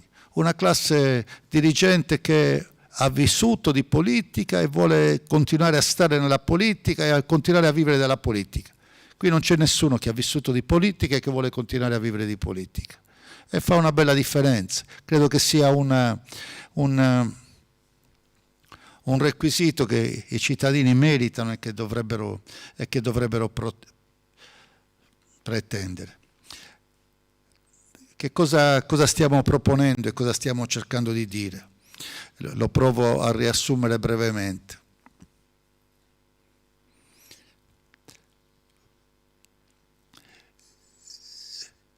Stiamo uscendo dal Covid, è stato richiamato, con una grande difficoltà, con grandissime anche difficoltà economiche. E per rilanciare l'Europa e per immaginare, disegnare un'Europa nuova che fosse capace di far ripartire lo sviluppo, far ripartire un percorso di crescita per una Europa nuova, c'è una quantità di risorse straordinarie. Non risorse italiane, ma sono soprattutto risorse europee. Le risorse cosiddetti fondi strutturali, del PNRR, della transizione energetica, le risorse del Fondo Sviluppo e Coesione e persino 3 miliardi di euro che la Regione Sardegna non è riuscita a spendere in questi anni, perché proprio non li ha spesi, sono lì. I sardi avevano bisogno di tutto, ma loro hanno tenuto i soldi in cassa, i soldi in banca, nella tesoreria regionale. C'è una cifra mai vista che può essere investita e può essere utile veramente a trasformarla questa regione, anche perché questa cifra enorme l'Unione Europea ci dice che dobbiamo indirizzarla necessariamente su alcune aree ben specifiche, quella della rivoluzione verde, chiamiamola così, della transizione verde, quella della transizione tecnologica, digitale, quella del miglioramento dell'istruzione, della scuola, del sapere, della conoscenza, e quella dell'inclusione sociale. e cioè la solidarietà, cioè la capacità di stare insieme, aiutarci l'un con l'altro, assistere chi ha bisogno e chi ha bisogno per oggi e chi ha bisogno di un sostegno, ma soprattutto aiutarlo a uscire dal bisogno, aiutarlo a rimettersi nel mercato del lavoro, di rendersi nuovamente occupabile, di trovare un lavoro adatto anche a lui, alla sua età e magari alle difficoltà che ha avuto al tempo della scuola. In questa transizione verde, che sembra una roba per turisti o per amanti così del paesaggio o di cose amene, in questa transizione verde in realtà c'è una quantità di investimenti che interessano le nostre comunità, soprattutto le comunità dell'interno, legate ad esempio alla forestazione. Investimenti non in assistenzialismo, ma in nuova forestazione e in cura della forestazione esistente. Il patrimonio forestale della Sardegna, che è enorme, che insieme ai pascoli arborati, alle zone verdi, alla macchia mediterranea, sono oltre 1.200.000 ettari, sono il più grande polmone di produzione di ossigeno e cattura della CO2 che esista in Italia. La Sardegna ha il bilancio ambientale come cattura di CO2 e produzione di ossigeno migliore di Italia. Gli altri producono CO2, noi produciamo ossigeno. Questa cosa ha un valore. Oggi determina la possibilità di continuare a vivere nel pianeta. Nel passato non ce ne curavamo, non si era arrivati a questo livello così di impatto sull'ambiente. Ed essendo così diventato così importante il patrimonio ambientale e forestale, oggi ha un valore anche economico. E ci sono i valori proprio, i compensi, i cosiddetti certificati del carbonio, con il quale le comunità, le imprese che inquinano pagano e pagano a chi fa cosa? Disinquina, proprio col patrimonio forestale e con la gestione forestale. E allora la Sardegna ha un'industria che non sapeva da avere, ha l'industria della qualità dell'aria, mica cosa da poco conto. È importante l'industria delle bottiglie, ma è ancora più importante l'industria della qualità dell'aria, l'industria che garantisce di proteggerci dai cambiamenti climatici, dal dissesto idrogeologico, dal surriscaldamento, dalle inondazioni che potrebbero venire, no? Dallo scioglimento dei ghiacciai. Una cosa di cui tutti parlano ormai, sul quale i governi di tutto il mondo si incontrano e cercano di trovare delle soluzioni, tant'è che hanno degli obiettivi per il 2030, abbiamo degli obiettivi conclusivi per il 2050 per quanto riguarda il consumo l'emissione di CO2 in atmosfera. Bene, la Sardegna è al centro di questo cambiamento. In questi giorni si sta parlando, domani ci sono delle manifestazioni degli agricoltori in Sardegna. In realtà un po' sono agricoltori, un po' sono allevatori, molti sono anche movimenti di protesta come i Novax o cose di questo genere. Si rifanno in parte anche agli agricoltori tedeschi. Ma gli agricoltori tedeschi perché stanno protestando? Stanno protestando proprio per queste politiche della transizione verde europea.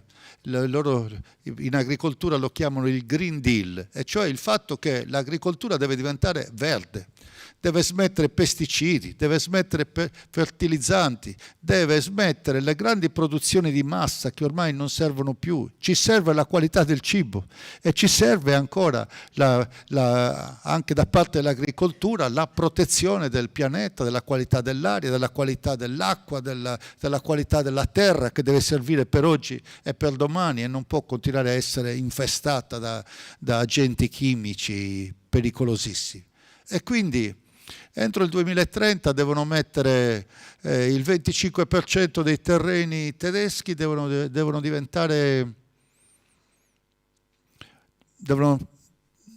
spostarsi verso coltivazioni biologiche, cioè subito il 25% basta fertilizzanti e progressivamente e andare avanti. Ma qual è la regione che è già tutta biologica per natura o che lo può essere facilmente? È la nostra. E questo è il tipo di agricoltura verde che l'Europa promuove per il futuro.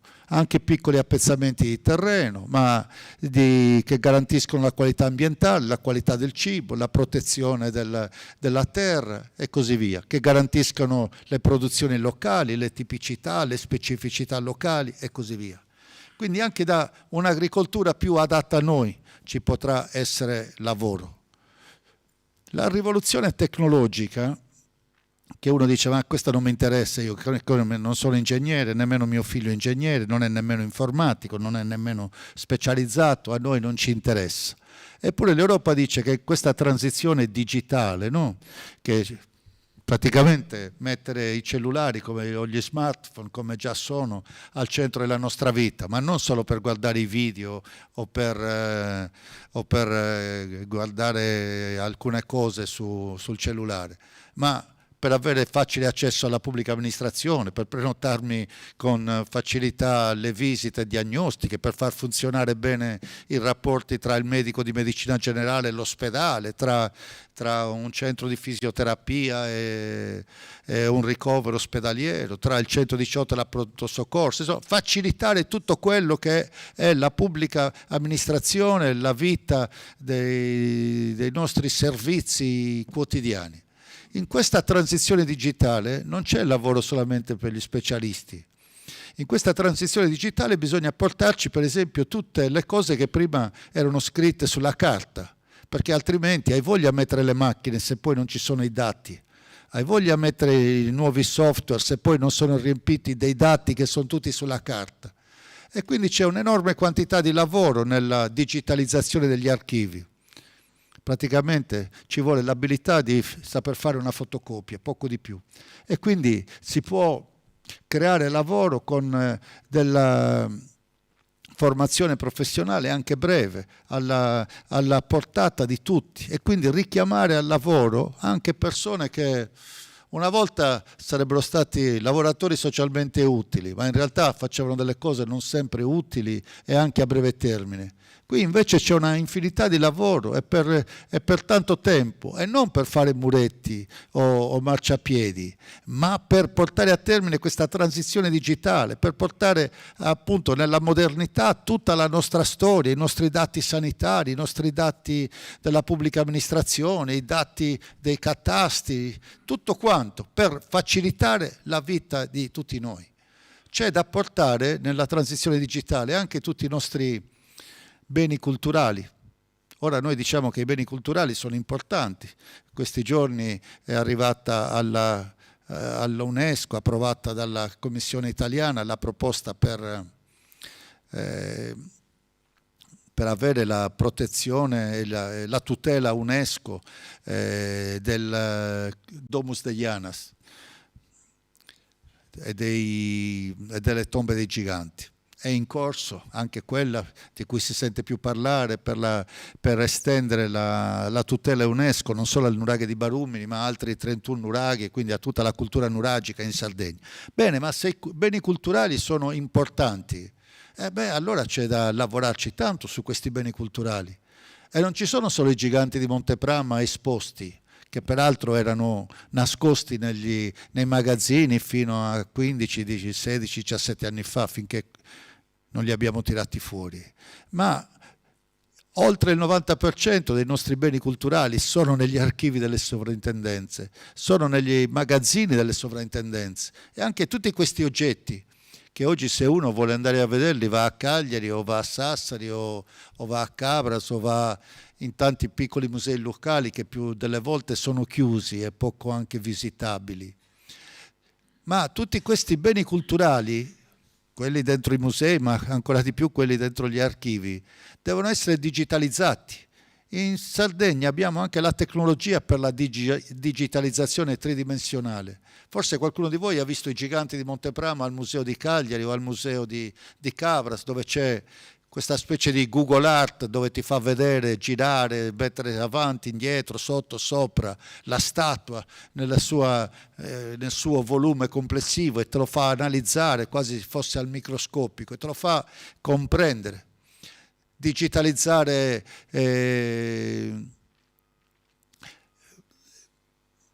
il disegno dei villaggi nuragici come erano nel passato, digitalizzare le Domus Deianas, digitalizzare tutti i monumenti culturali della Sardegna. È una immensa quantità di lavoro e costruzione di un patrimonio culturale. Non è un lavoro così per fare assistenzialismo, è proprio portare nel mondo globale, nel mondo di oggi, e renderlo visibile a tutti, vicino a tutti quanti, il nostro grande patrimonio che può servire a dare ricchezza, turismo, ricchezza, lavoro nel restauro a tutti i nostri paesi, perché fortunatamente abbiamo il patrimonio archeologico più denso, più ricco tra tutte le altre regioni europee.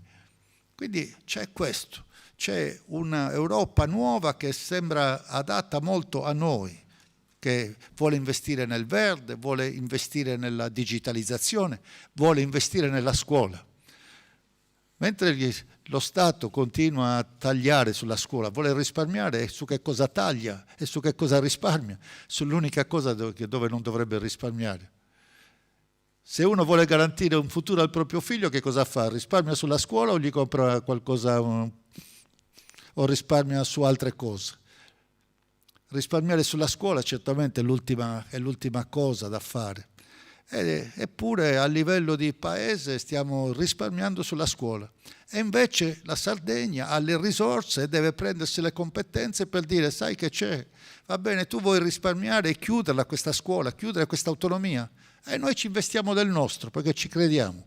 Spostiamo gli investimenti anziché sulle cose, sull'intelligenza, sulla testa, sul sapere dei bambini e delle bambine.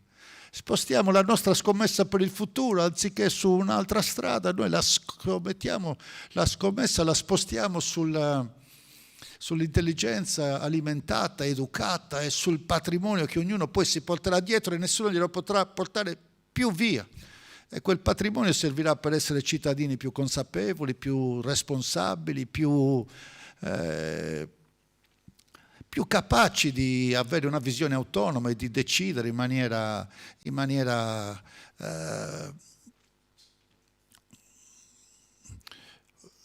approfondita, e li renderà anche più capaci di avere un posto di lavoro buono, di avere una capacità, una professionalità utilizzabile sul mercato del lavoro.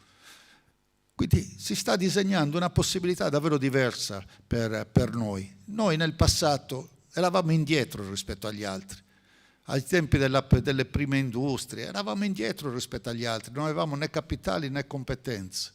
Ai tempi anche degli anni 60, del piano di rinascita, avevamo bisogno delle partecipazioni statali, avevamo bisogno degli altri, non avevamo né risorse né competenze né potere decisionale. Noi oggi abbiamo le risorse europee, abbiamo le risorse ambientali, abbiamo la possibilità della più grande risorsa di oggi, che sono le risorse umane. Non sono più le miniere, nemmeno i metalli, la più grande risorsa di oggi sono le risorse umane, il capitale umano, il sapere, la creatività, l'istruzione. E su questo anche noi possiamo giocarci la nostra partita. Perché magari oggi siamo in ritardo, e lo siamo, ma non ci vogliono 200 anni per superare questo ritardo. Prendiamo il tempo che ci vuole, da un bambino di 3 anni a un bambino che magari arriva fino alla laurea, 20 anni. E se ci impegniamo in questi 20 anni, tra 20 anni la Sardegna sarà diversa, sarà una regione più europea e meno del Mezzogiorno d'Italia.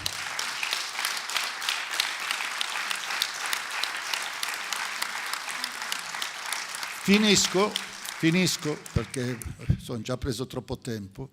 L'altro grande pilastro delle risorse europee su cui dobbiamo investire, su cui abbiamo tutte queste risorse da investire, è l'inclusione sociale, un tema che ci sta a cuore, che sta a cuore a tutti noi, perché ci vogliamo arrivare insieme, no? E non solamente far arrivare chi è più veloce, chi è furbo, chi sgomita di più, chi è più prepotente, chi vive in città e invece non vive in un paese, tantomeno non vive in un paese dell'interno. Ci dobbiamo arrivare tutti, i più giovani, i più forti, i più sani.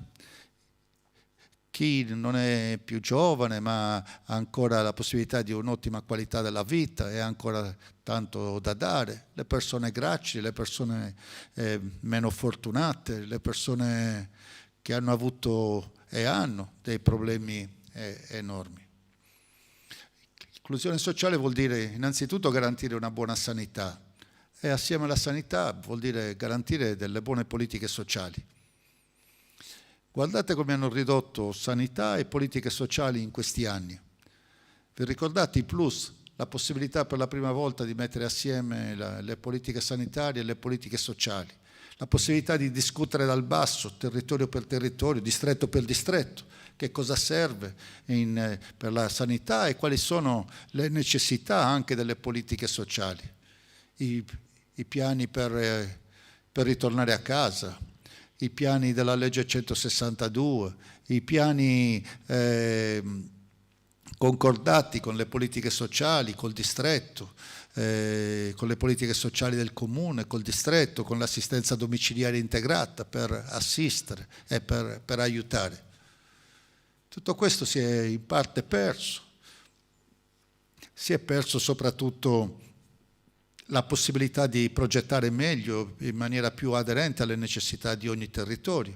Si è persa la possibilità di mettere assieme le due parti principali, perché dove ci sono problemi di povertà economica, educativa, sono anche maggiori i problemi di salute, i problemi sanitari, e quindi stanno assieme, devono essere affrontati assieme. E dove ci sono problemi di povertà ci sono problemi di esclusione, problemi di incapacità, magari di esclusione dal mondo del lavoro, di mancanza di una capacità, un'abilità che ti permetta di tornare nel mondo del lavoro, quindi il bisogno di essere aiutati con un po' di nuova formazione e aiutati a essere rimessi nel mondo del lavoro e non messi da parte, magari aiutati, va bene, ma anche la condanna all'aiuto per sempre, è sempre precario e senza la dignità del lavoro, non è una condizione per vivere bene. È certamente un sollievo, ma non è la condizione che auguriamo per le persone a cui vogliamo bene. È garantire un reddito, è una parte importante, ma dobbiamo altrettanto garantire che sia per un periodo. È altrettanto importante la formazione e la rimmissione nel mercato del lavoro, nella vita piena, nella vita di tutti noi, nella piena vita sociale. L'inclusione è tutto questo. Non perdere i ragazzi a scuola, che l'abbiamo detto che la dispersione scolastica è il primo segnale della dispersione sociale. Dove c'è dispersione scolastica, prima o poi diventerà dispersione sociale. A maggior ragione in futuro, dove invece c'è bisogno sempre più di maggiore competenze e istruzione per il lavoro del futuro. E quindi combattere la nuova dispersione sociale, fare in modo che non ce ne sia più, che non ci siano più i presupposti per dispersione sociale in futuro e combattere quella esistente, riportarla nella società. Ci vuole attenzione, ci vuole una sanità che non aspiri a fare favore, che non sia disegnata sulle necessità della politica, che non sia disegnata al fine di garantire consenso elettorale, rielezioni, presa proprio sulla società. Una sanità che sia solamente al servizio dei cittadini, delle cittadine, al servizio dei malati, al servizio anche di chi è sano e che bisognerebbe aiutare a fare in modo che non sia mali. Abbiamo visto dove siamo arrivati in questi anni. Io credo che così, a un livello così basso, a un livello di così mancanza di risposte a un diritto che pensavamo acquisito per sempre, ma per sempre non è, se non viene mantenuto, in una situazione così non ci eravamo mai arrivati.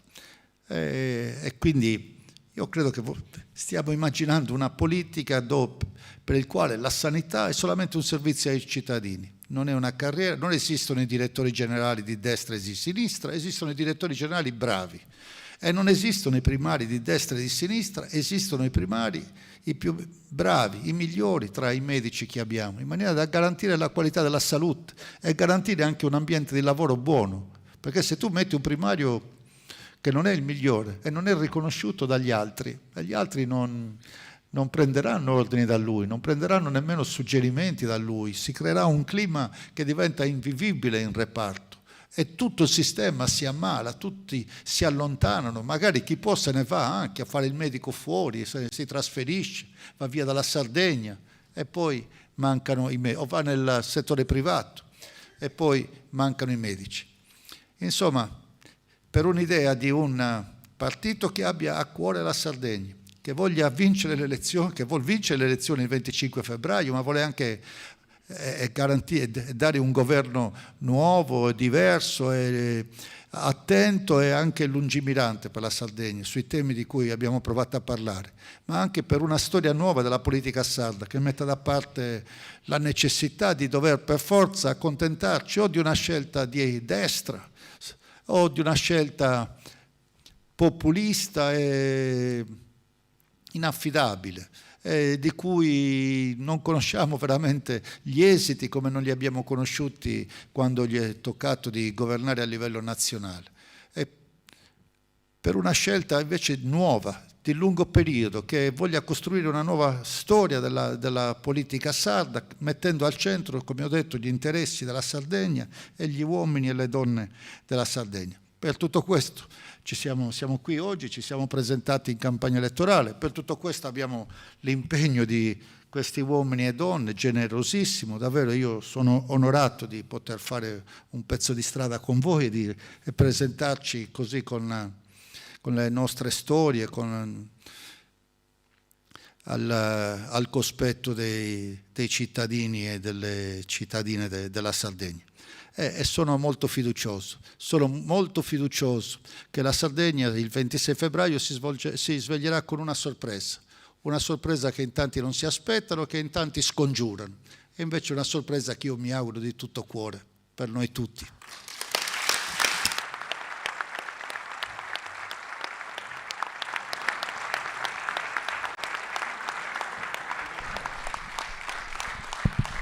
Bene, l'ora è tarda, grazie a tutti voi, grazie a Renato Soru per questa relazione, grazie.